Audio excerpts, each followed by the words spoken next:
this is my Eumig Nautica. It is a fully waterproof underwater Super 8 film camera. It was made between the years of 1979 and 1982 by the company Eumig. It's got quite a bunch of cool different features and a few little quirks that aren't so common on Super 8 cameras. I've had this camera for a couple of months now and I've been able to run a couple of test rolls through it. Today I'm going to be showing you some of that footage as well as walk you through a few bits and pieces that I've tried with it, a few things that I've tested with it that have worked and a few that haven't worked. But yeah, we're going to start off with a bit of a tour and then walk through some of the footage later on in the video. So we have here at the back the power button, so we pull that one back to on, the camera is now on. We have a battery test, which if you look through the viewfinder you can see if the batteries are working or not. And then at the front here we have our frame rate selector, so we can either be at 18 frames per second or single frame shooting as well, which just does that one single frame at a time. At the front here we have our lens, so you can see that there. And on the lens as well we have this cool little adapter that can be put on. If you open up the bottom of the camera here, grab that out and then screw this on the front of the lens. It's now a wide angle adapter, which is something that I used throughout a lot of my test footage. So we can take that off again for now and put it back into its little holder. It's super cool little camera because the handle can just detach. So if you unscrew all of this, you can take the handle off. There we go, like so. And then it's a nice small little boxy camera, which is really nice as well for travel. And our different focus modes. So we have the PMA water, which is just if you're using the wide angle adapter, you have to shift your focus down to this bottom arrow and then twist the orange dot downwards. If you are shooting on the telephoto mode, which it goes from 9 to 30mm, you have to line the orange dot back up and then you can flick that around and then you can use this whole range of the zoom as well. So it's pretty cool. You have quite a few different options, and with the wide angle lens as well, you can shoot macro shots. So with that, it's you put the wide angular adapter on and you keep it up the top and it sort of tricks the focus mode into keeping the focus short. The camera actually has a servo focus focal system in it. So that means that it automatically sets the focal distance to the distance that I guess is expected and anticipated. It does limit you a little bit for low light shots, but usually the main key is that you just can't shoot subjects that are too close to the lens and you have to keep them a little bit away with a bit of distance. But it is pretty cool. It's also very convenient because you can't really get your focus wrong when it's a sunny day. You have a few issues coming in when it does get a little bit darker, but as long as it's sunny, you are fine.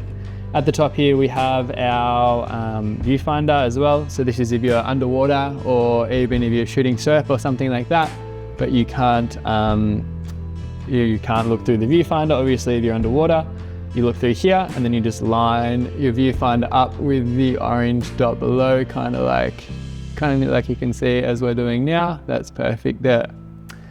Yeah, so it's a pretty cool bit of camera, pretty cool piece of kit. This top section can also come off if you would like.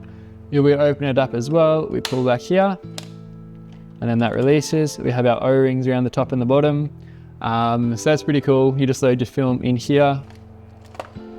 So that just comes in like so, and then click it in. Make sure that your door is fully sealed and you are ready to go.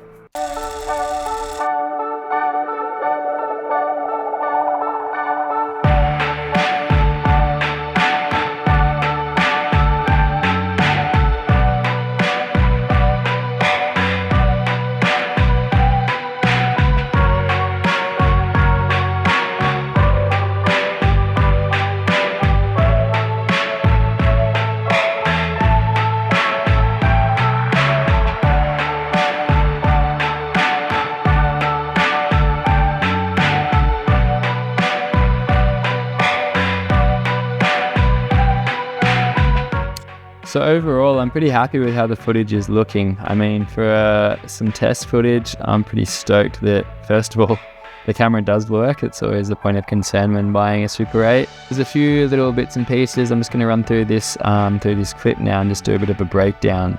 But essentially, one thing that I've found when shooting film is a lot of the time, especially when shooting the surf, shooting in the water, Shooting in sunny day conditions is super important. So you can see how nice and clear like this clip is, for example. This one here, or even this one here, you can see the sun was sort of hiding behind a layer of cloud. And when you get really close to the body, you can get some nice skin tones and that sort of thing. But otherwise, like back here, the footage is kind of flat. So just in general, I'd recommend shooting in good sunny conditions to get nice rich skin tones and just nice rich colors out of your footage. Another thing I've got to fix is just cleaning the inside of the camera where the picture comes through the lens and the film is exposed. There's just a couple of these bits of dust which do become very prevalent in your footage. So it's just a matter of quickly cleaning off the inside there where the film does connect. Another thing that I found is just with the wide angle converter, you get a lot of these water droplets sort of stacking up on the front of the lens. This is a tough one to avoid because the wide angle converter isn't watertight. So the water droplets also end up on the inside sometimes. It does sort of add a bit of an interesting effect and it is quite nice. But if you're shooting with just a telephoto lens, you don't get these as much or as often just because I guess the water droplets are about 1 centimeter or so closer to the lens, and so the camera often just shoots past them.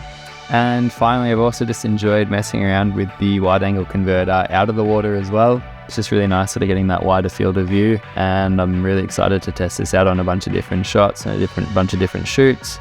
Even things like fashion, just fun to get a little bit creative with the different lenses that you've got. Where you're normally limited, it's going to be a really fun one to employ there.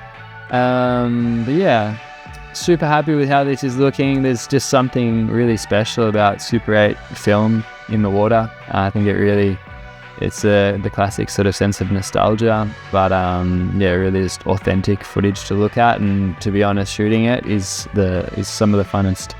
Probably the funnest camera that I have, just for shooting in water as well. I'm used to shooting on like a Sony mirrorless camera in a housing, like it's normally positively buoyant, so you're sort of fighting it the whole time, and it's just really nice having a camera that's small and you can easily dive under waves with. It's just a really enjoyable experience, just being very selective with your shots out there as well, and I'm looking forward to using it a lot more.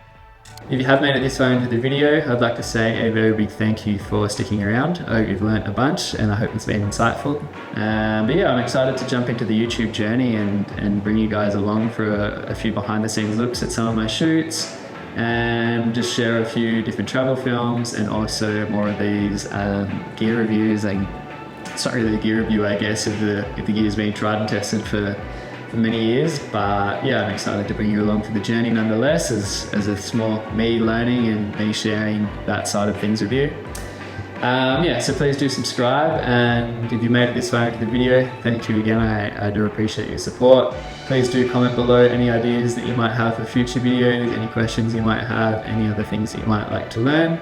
My aim with this space is to be, I guess, an educational space, as well as share a bunch of edits and a bunch of just updates and that sort of thing as I do make my way through this career as a cinematographer and a photographer.